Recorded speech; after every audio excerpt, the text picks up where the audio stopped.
Cancer Healer Center, a new beginning. महापुरुषांचा अवमान करणाऱ्यांसाठी कायदा बनवा, विशेष अधिवेशन न बोलावल्यास छत्रपती शिवरायांचा अवमान व्हावा अशीच यांची इच्छा, असं झाल्यास त्यांना त्यांची जागा दाखवून द्या. उदयनराजे स्वतःच्याच सरकारवर बरसले.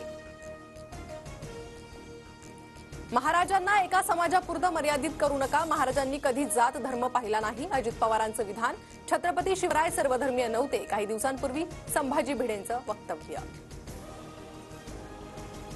म्यानमारमध्ये 7.7 रिश्टर स्केलचा महाभूकंप, भूकंपात 694 जणांचा मृत्यू तर 1670 जण जखमी. भूकंपाचे 5 शेजारील देशांनाही हादरे.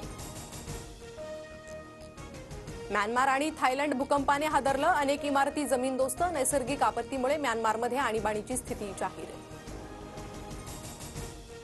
सुदर्शन घुलेचा जबाब अपूर्ण असल्याची शंका, स्टँडर्ड फॉर्मॅट सारखा तिघांचा जबाब. अंजली दमानी यांचं ट्विट. 31 तारखेच्या आत पीक कर्जाचे पैसे भरा, निवडणुकीत कर्जमाफीचं बोललो, मात्र आता तशी परिस्थिती नाही, भविष्यात निर्णय घेऊ. अर्थमंत्री अजित पवारांचं स्पष्टीकरण.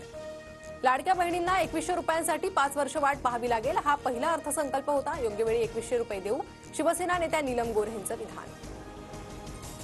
आमदारांनी ठरवल्यास राज ठाकरेंवर हक्कभंग दाखल होऊ शकतो, विधानसभेत सगळे खोक्याभाईच भरलेत, या राज ठाकरेंच्या वक्तव्यावर नीलम गोऱ्हेंची प्रतिक्रिया. कॉमेडियन कुणाल कामराला मद्रास उच्च न्यायालयाचा दिलासा, कामराला 7 एप्रिलपर्यंत अटक न करण्याचे आदेश. 31 मार्चला कुणाल कामरा मुंबई पोलिसांसमोर चौकशीसाठी हजर राहणार. बीडच्या मराठा मेळाव्यानंतर मनोज जरांगेंची तब्येत खालावली, बीडमधील हॉस्पिटलमध्ये उपचार सुरू, जरांगेंची प्रकृती स्थिर, डॉक्टरांची माहिती. वकिलाकडूनच प्रशांत कोरटकरवर हल्ल्याचा प्रयत्न आणि शिवीगाळ, कोल्हापूर कोर्टातून कोठडीसाठी नेत असतानाचा प्रकार, शिवीगाळ करणारे वकील पोलिसांच्या ताब्यात. कोरटकरच्या अटकेवेळी सीएम कार्यालयातील कर्मचारी सोबत होते, काँग्रेस प्रवक्ते अतुल लोंढेंचा आरोप, तर भाजप प्रवक्ते केशव उपाध्येंनी काँग्रेसचे आरोप फेटाळले.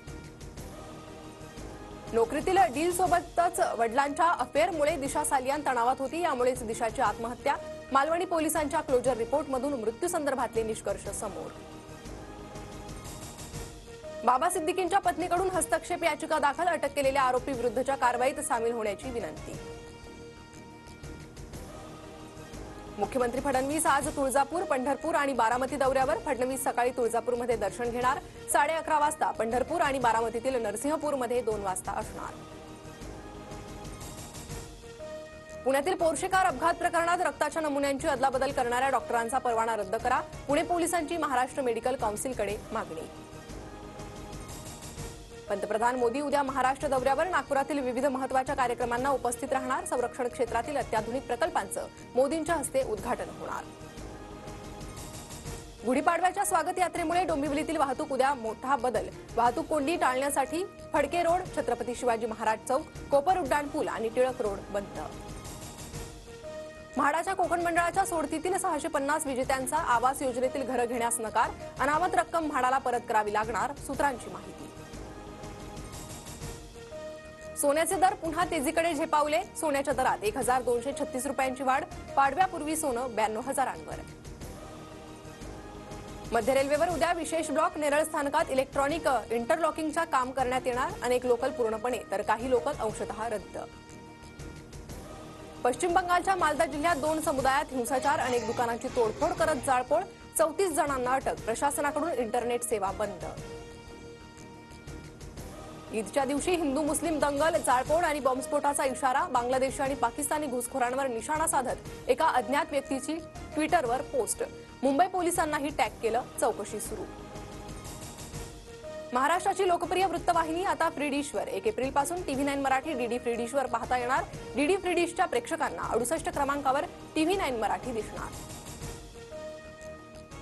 IPL सामन्यात बंगळुरूचा 50 धावांनी चेन्नईवर विजय, चेन्नईचा बंगळुरूकडून 17 वर्षांनंतर चेपॉक मैदानावर पराभव, RCBकडून जोश हेझलवूड आणि कर्णधार रजत पटीदार यांची दमदार खेळी. आज गुजरात टायटन्स समोर मुंबई इंडियन्सचं आव्हान, स्पर्धेत विजयाचं खातं उघडण्यासाठी दोन्ही संघ मैदानात उतरणार. अहमदाबादच्या नरेंद्र मोदी स्टेडियममध्ये सामना रंगणार. Cancer Healer Center, a new beginning.